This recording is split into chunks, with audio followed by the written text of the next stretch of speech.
Sean todos bienvenidos a nuestro servicio de recarga espiritual, miércoles de gloria. Yo dije miércoles de gloria. Amén. Así que estamos creyéndole a Dios por cosas sobrenaturales. Isaías 41, mire lo que dice la palabra del Señor. Verso 17. Estoy leyendo la Nueva Traducción Viviente. Cuando los pobres y necesitados buscan agua y no la encuentren, y tengan la lengua reseca por la sed, entonces yo, el Señor, les responderé.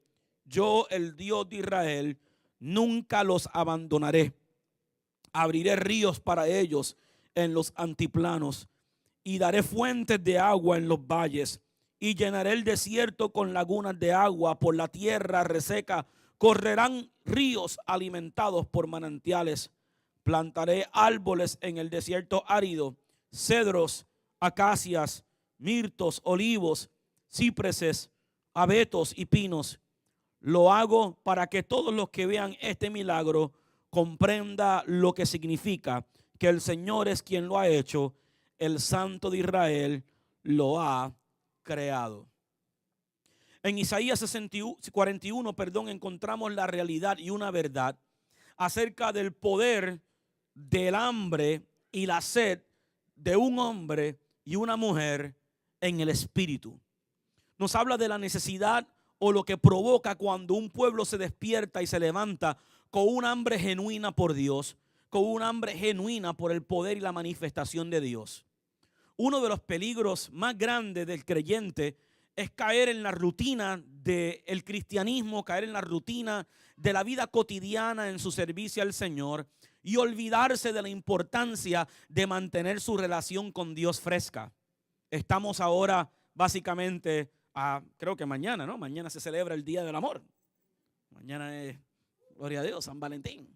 El Día de la Amistad, el Día del Amor. Pero una de las cosas importantes acerca de las relaciones, porque hemos estado hablando acerca de la familia, es mantener ese tipo de interés, cultivar ese tipo de amor, ese tipo de emoción hacia no solamente nuestra pareja, sino también hacia nuestros hijos. En todas nuestras relaciones existe el peligro de la familiaridad. Y cuando caemos en la familiaridad, o sea, estamos tan familiarizados el uno con el otro, se puede perder el amor, se puede perder la pasión, se puede perder el hambre, se puede perder el deseo por Dios. De hecho, en la primera iglesia a quien le escribe Dios en el libro de Apocalipsis, le dice que esa iglesia era una iglesia que tenía todo maravilloso, que tenía todo en orden. Sin embargo, la única acusación que tenía el Señor, el ángel del Señor hacia esa iglesia, era que esa iglesia había perdido su primer amor, había perdido ese fuego, ese ímpetu, había perdido ese deseo, ese anhelo por servir.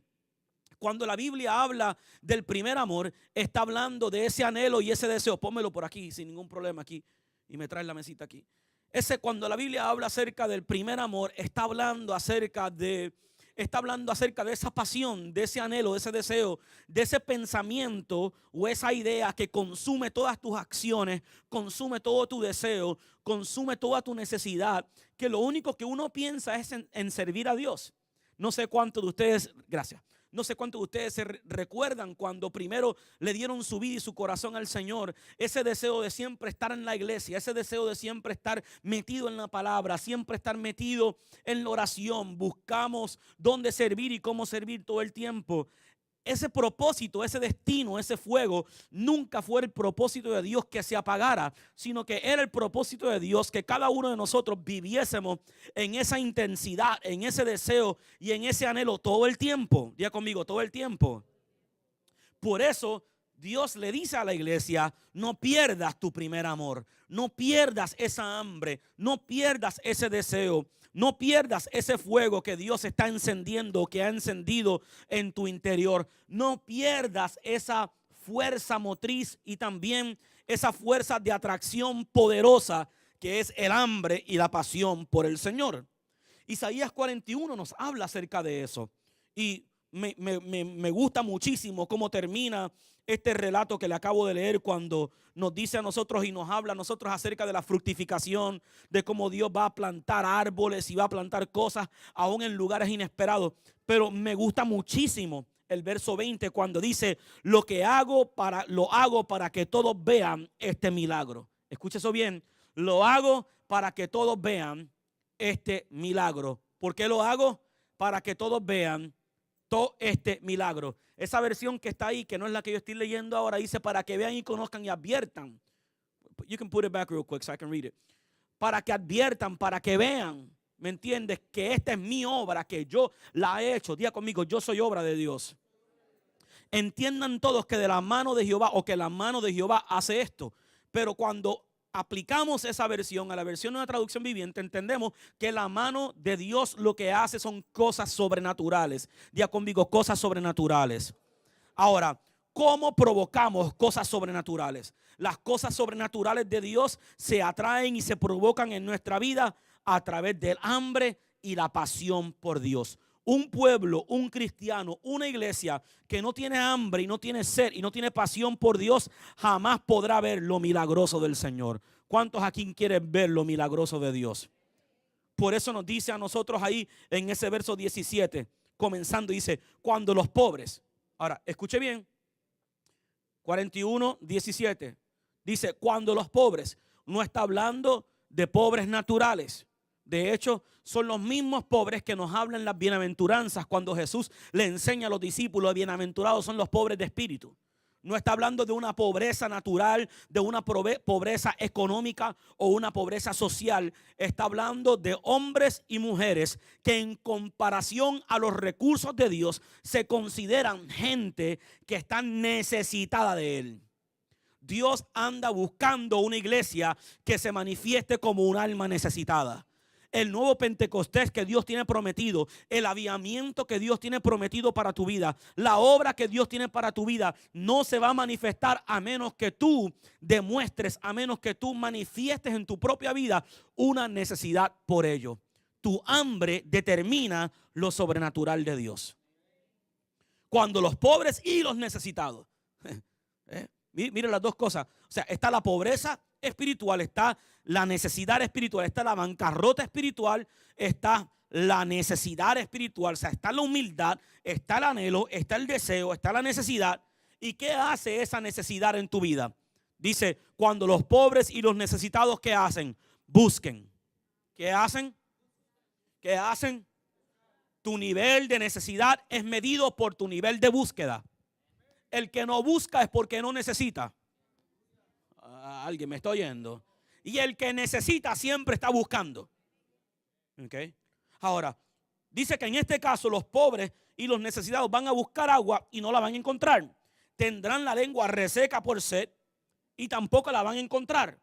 Pero entonces yo, en otras palabras, has buscado que todas las demás cosas terrenales y de este mundo sacie tu necesidad espiritual. Y cuando nada haya logrado saciar tu necesidad espiritual, entonces yo, Jehová, o yo, el Señor, te voy a responder.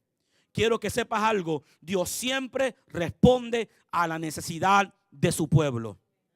Y yo le estoy orando al Señor que Dios nos dé en esta iglesia, en esta ciudad, una iglesia de hombres y mujeres que demuestran su necesidad por Él, porque Él nos va a responder.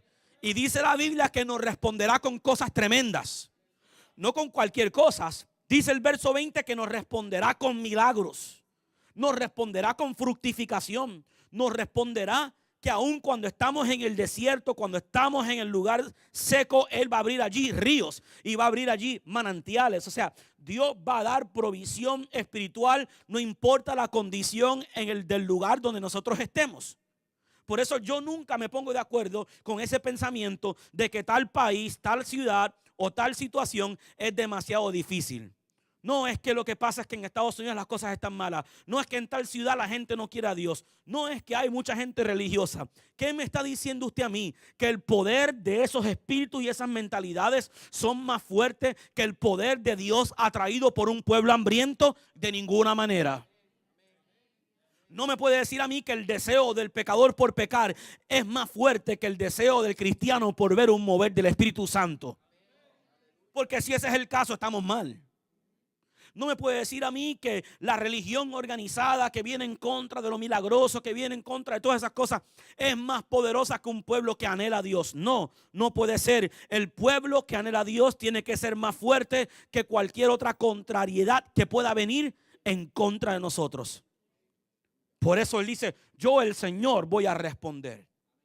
Escucha esto bien, cuando tú desarrollas hambre y sed por Dios, Dios mismo se encarga de responderte. Pregunto yo, como el mismo capítulo, creo que es el primero del libro de Apocalipsis, cuando Dios le dice a esta iglesia, ¿cómo está tu primer amor? Se has perdido tu primer amor. O sea, no era un llamado a la acusación, era un llamado a regresar. Como mismo Pablo le dijo a Timoteo, Timoteo, reconozco que eres tímido, reconozco que estás lleno de temor, pero también reconozco que hubo una impartición que tú recibiste de parte de tu abuela, de parte de tu madre, y la recibiste de parte de nosotros, y ahora te digo, aviva el fuego. O sea, aviva ese deseo, aviva esa pasión, aviva ese anhelo por Dios, aviva ese anhelo por la presencia de Dios, aviva ese anhelo por la gracia y la gloria de Dios en tu vida. Y cuando tú lo avives y cuando tú estés encendido en esa llama en fuego, Dios se va a encargar de responderte a tu clamor, a tu petición, a tu súplica. A lo único que Dios no responde es a la indiferencia. Voy a repetir eso una vez más. Dios no responde a la indiferencia. Dios no responde a la falta de hambre.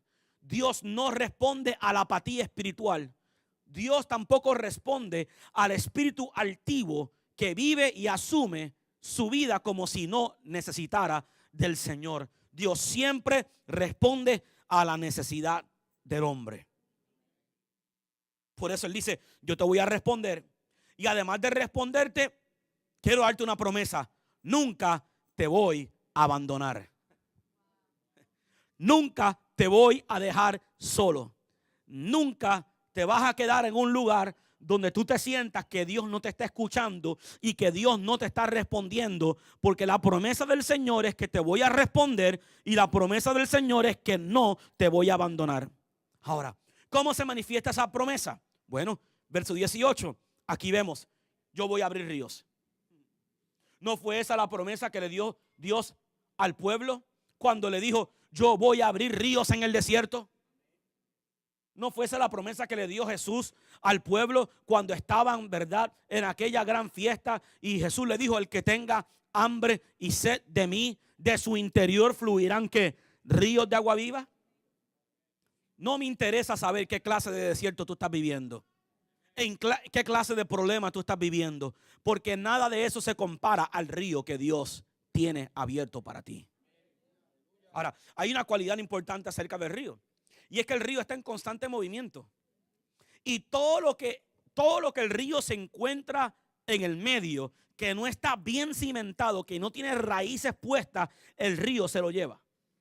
En otras palabras, todo lo que viene a tu vida, que no viene de Dios, no viene de Jesús, que es la roca, que no está bien sembrado y plantado, el río de Dios es capaz de removerlo instantáneamente.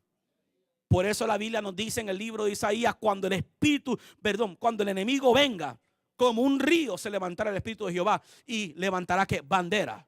Yo sé que la Biblia en español lo dice diferente para aquellos que han leído el verso. La Biblia en español tiene la coma en el lugar incorrecto. La Biblia en español dice, cuando el enemigo se levante como un río, el Espíritu de Jehová levantará bandera contra él. Pero no hay ningún sitio en la Biblia que nos describa a nosotros al enemigo como un río. Sin embargo, siempre describe a Dios y al poder de su Espíritu Santo como un río. Y cuando tú vas a los manuscritos originales, la coma no está no está después de ríos, sino está antes de ríos. En otras palabras, el verso dice, cuando el enemigo se levante como un río, el Espíritu de Jehová levantará bandera a favor tuya. Diga conmigo, el río de Dios levantará bandera a mi favor. ¿Me estoy yendo? ¿A qué enemigos tú te enfrentas? No pelees solo. No estás solo. Desata el río de Dios sobre ellos. Desata el río de Dios sobre tu desierto. Desata el río de Dios sobre tu necesidad. Permite que tu hambre y tu sed por Dios haga que Dios responda a tu favor y que Dios desate ese río sobre tu vida y que Dios llene tu desierto, llene tu situación por medio de esas aguas que se levantan en el desierto. Dice, y yo daré fuentes de aguas en los valles y llenaré el desierto con lagunas de agua. Por la tierra reseca correrán ríos alimentados por manantiales. El próximo verso 19 nos dice a nosotros que tu necesidad espiritual que os provoca que Dios supla esa necesidad también provocará provisión material o provisión natural a tu vida. Tercera de Juan, el único capítulo que tiene, nos dice a nosotros, amado, yo deseo que tú seas ¿qué? Prosperado y que tengas salud, así como prospera tu alma. Este verso hace referencia a eso mismo. En la medida que tu espíritu prospera, en la medida que tu alma prospera, en la medida que tú manifiestas el hambre por Dios y Dios la sacia y Dios la suple, de esa manera Dios también va a plantar árboles. ¿Y qué hacen los árboles? Dan frutos. Y dice que esos árboles serán cedros, acacias, mirtos, olivos, cipres, abetos, pinos. O sea, diversidad de frutos vendrán a tu vida porque tu corazón y tu vida espiritual está cimentada en el lugar correcto. Y lo último que quiero hacer referencia en ese verso, que ya lo dije, es en el verso 20. Cuando tu hambre y tu sed por Dios es genuina, tú abrirás camino para lo milagroso. Solamente un alma que tiene hambre, que tiene sed por Dios, puede experimentar los milagros de Dios en su vida. Si no hay hambre, si no hay sed, no hay milagros. Le digo más, el hambre y la sed por lo milagroso y por Dios es tan y tan poderoso que podemos provocar que aún en un ambiente hostil o aún en un ambiente donde no todas las cosas están bien, no todas las cosas están correctas, milagros se desaten. Pero la falta de hambre puede ocasionar que lo milagroso se cierre. ¿Recuerdan cuando Jesús fue a Nazaret?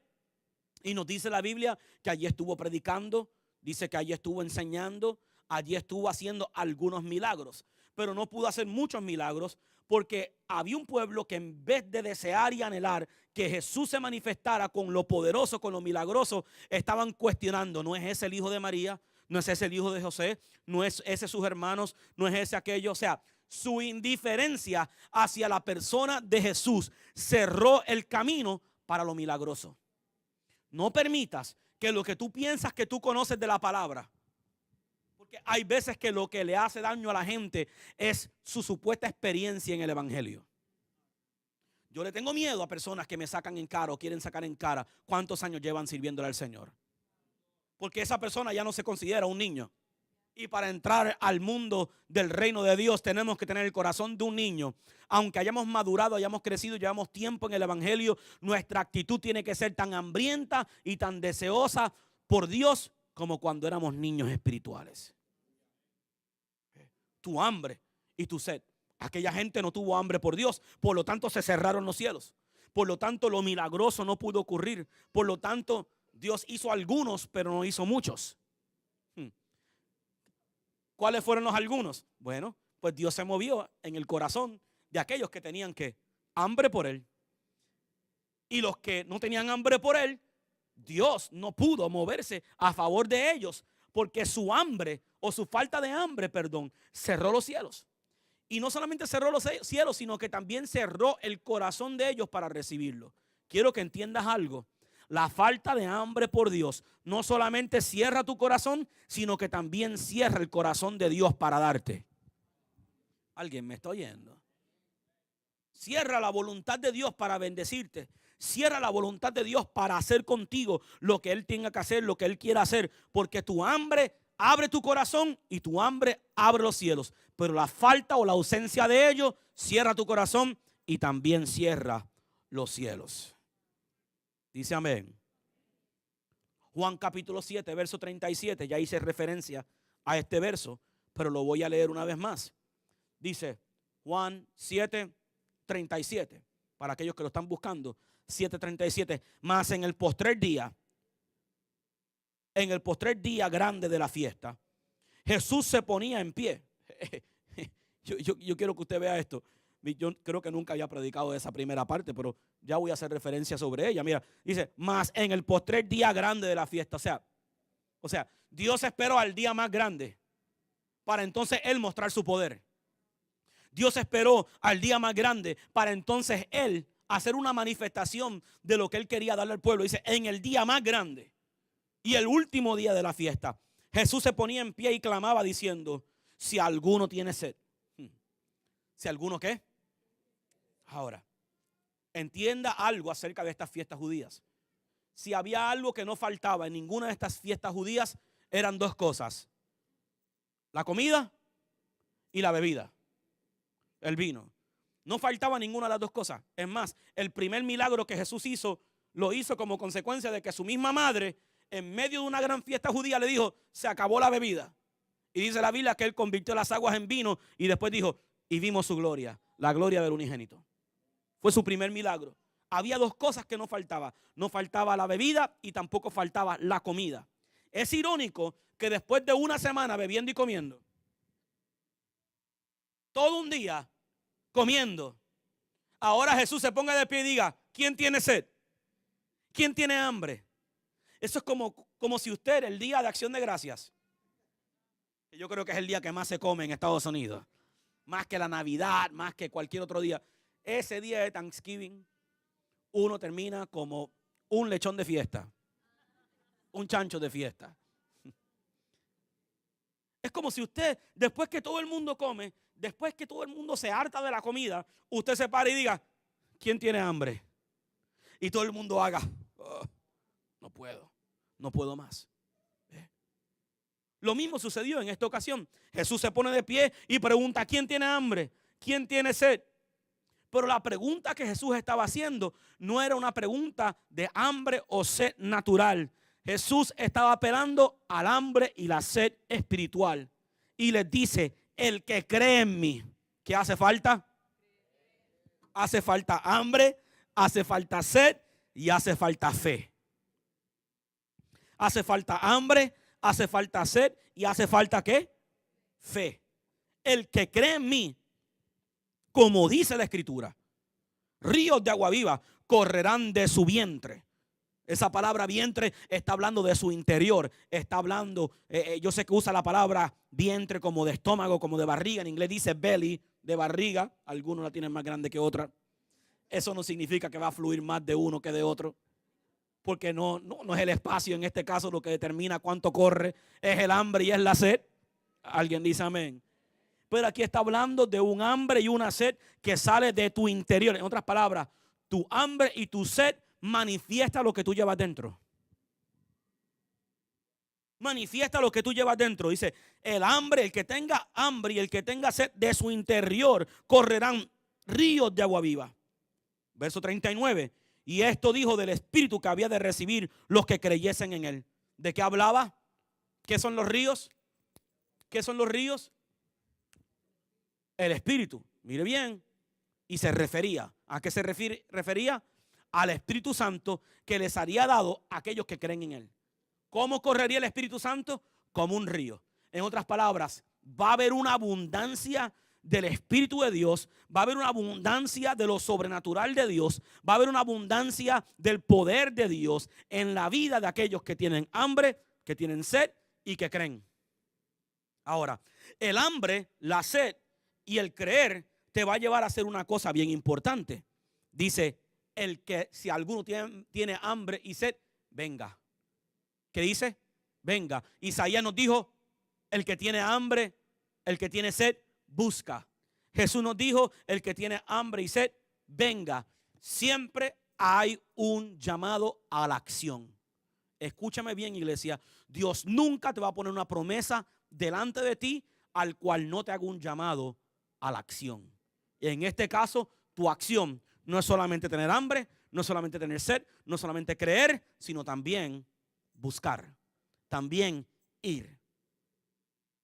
Por eso cuando Jesús se manifiesta a aquella mujer samaritana, le dice a aquella mujer samaritana, si tú conocieras el don de Dios, si supieras quién es el que está delante de ti, o sea, tu sed se transformaría. Y ya no estuvieras buscando sacar agua de ese pozo, ahora estuvieras tratando de sacar el espíritu que está en mí. Y el que bebiere, según la referencia que vemos aquí, el que bebiere de ese espíritu no tendrá sed jamás. No tendrá sed jamás. No tendrás sed jamás en el sentido de que el Espíritu te va a saciar, pero también te va a dejar con un sentido de hambre por más y por más, porque el Espíritu Santo es una fuente inagotable y mientras más tú mengues, más Él puede llenar tus espacios. Hace falta una sed por Dios para que los ríos de Dios se activen, para que el Espíritu de Dios se active en tu vida. Por eso la sed y el hambre funciona, y en este caso funcionaba como una especie de imán, como una atracción. Por ejemplo, este iPad, usted no lo puede ver, pero aquí tiene 3 imanes. Y cuando yo pego ese imán a este metalcito que está aquí, inmediatamente no solamente lo atrae, sino que tampoco lo deja ir. En este caso lo dejó ir. No me funcionó bien la ilustración. Te la puedes llevar porque esa cosa no está salva. Pero funciona como una especie de imán que atrae a Dios, que atrae lo de Dios. En el caso de Dios, a diferencia de mi iPad, el imán es suficientemente fuerte como para mantenerte conectado a Él.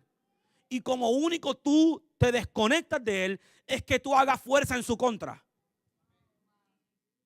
Alguien está conmigo.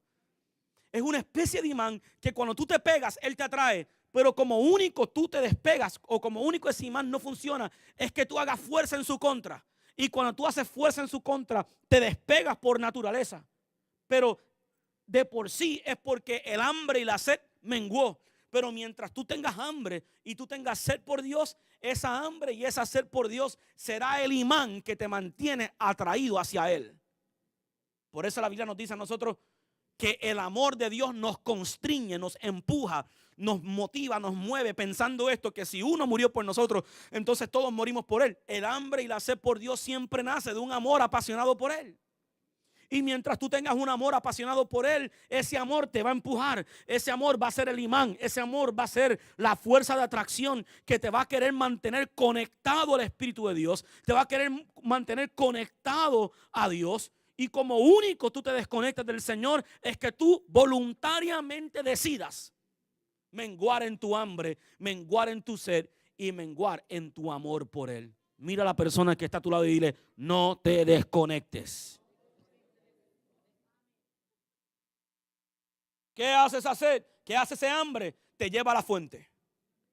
Imposible que usted tenga hambre y sed por Dios y no vaya a la fuente. Imposible que usted tenga hambre y sed por Dios y no asista a la iglesia. Imposible que usted tenga hambre y sed por Dios y no le ore, y no le adore, y no disfrute de su palabra. Es imposible. Porque ¿qué hace el hambre? ¿Qué hace la sed? Te lleva a la fuente. ¿Y quién es la fuente? Dios. ¿Quién es la fuente? El Espíritu Santo. El que tiene hambre y sed por Dios no puede estar tranquilo hasta que reciba lo que le sacia, hasta que reciba lo que necesita, hasta que reciba lo que anda buscando. Por eso el que busca halla, el que llama se le responde, al que toca se le va a abrir. Pero es un llamado a la acción que Dios te está haciendo, para que no te quedes cruzado de brazos por los últimos 15 años, como hacen muchos cristianos, esperando supuestamente a que Dios haga. Cuando Dios no tiene que hacer nada, ya Él lo hizo todo. Está esperando que hagas tú. Alguien dice amén a lo que le estoy diciendo. Aquí estoy esperando en Dios. Eso es simplemente una excusa para tu mediocridad espiritual. Una excusa para tu vagancia espiritual. ¿Qué más quieres esperar? Ya Él murió por ti en la cruz del Calvario. Ya derramó su sangre por ti. Ya te envió su Espíritu Santo. Ya te dio una promesa. Ya te dio una palabra. Ya te llamó. Ya te dio recursos espirituales. ¿Qué más estás esperando que Dios haga por ti? Empieza a actuar. Empieza tú a hacer por Él. Empieza tú a ir a la fuente. Y come y bebe de la fuente. ¿Sabes por qué?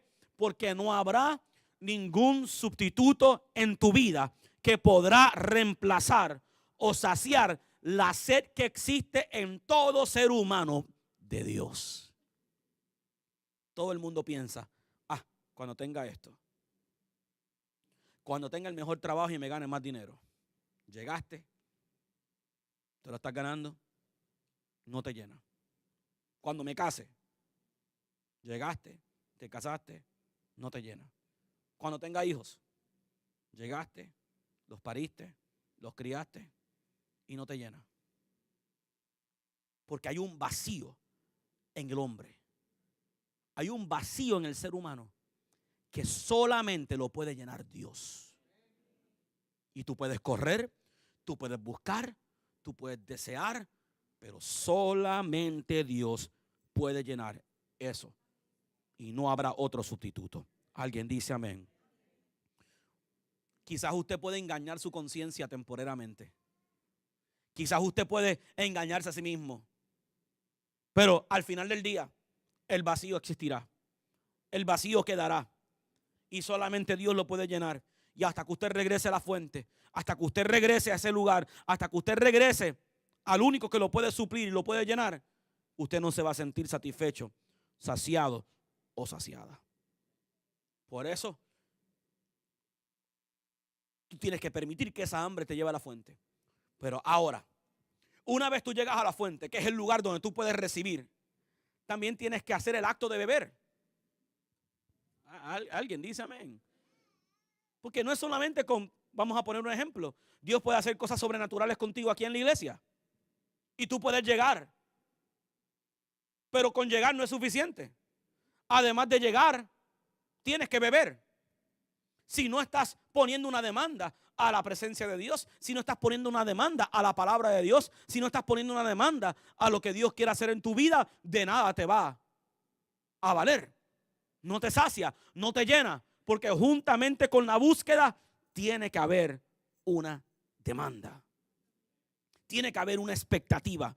Tiene que haber un no te suelto hasta que me bendigas. Mi alma tiene sed de ti, oh Dios. Mi alma anhela y desea el Dios vivo, decía David. Y esa expectativa es el factor de la sed, de la fe. Primero hay que tener hambre, sed y hay que ¿qué? Hay que creer. Cuando esa sed y esa hambre se mezcla con la fe, sucede lo que le sucedió a la mujer del flujo de sangre. Ella tenía hambre por ser sana. Ella tenía sed por ser sana. Pero encerrada en la casa, no iba a ser sana. Yendo a más médicos, no iba a ser sana. Hasta que ella dijo, si tan solo tocare el borde de su manto, yo seré sana. ¿Qué hizo ella? Tomó su hambre, tomó su sed y la mezcló con fe. Y esa fe venía acompañada de actos correspondientes que la llevó al lugar de tocar el manto del Señor. Y cuando tocó el manto del Señor, ¿qué dijo Jesús? ¿Quién me ha tocado? Porque poder salió de mí. Su expectativa con su hambre mezclada provocó que el poder de Dios se manifestara a favor de ella.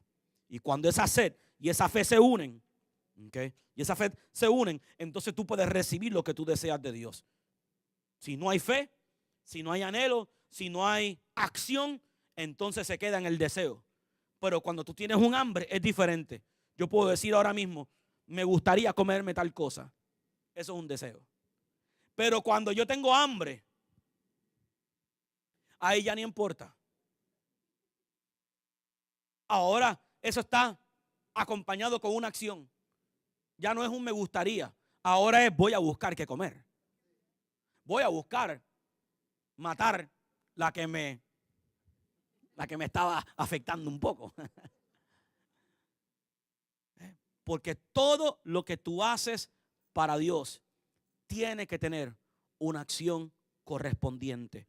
Todo lo que tú deseas y todo lo que tú anhelas tiene que estar acompañado de una acción. Y en este caso es poner tu expectativa en lo milagroso de Dios. De que Él va a abrir ese río en tu desierto. De que Él va a abrir la posibilidad de que aún en la cosa más trancada y más difícil, Dios pueda hacer cosas sobrenaturales. Y como dice ese verso 20, yo voy a hacer milagros por ti. ¿Cuántos quieren los milagros del Señor?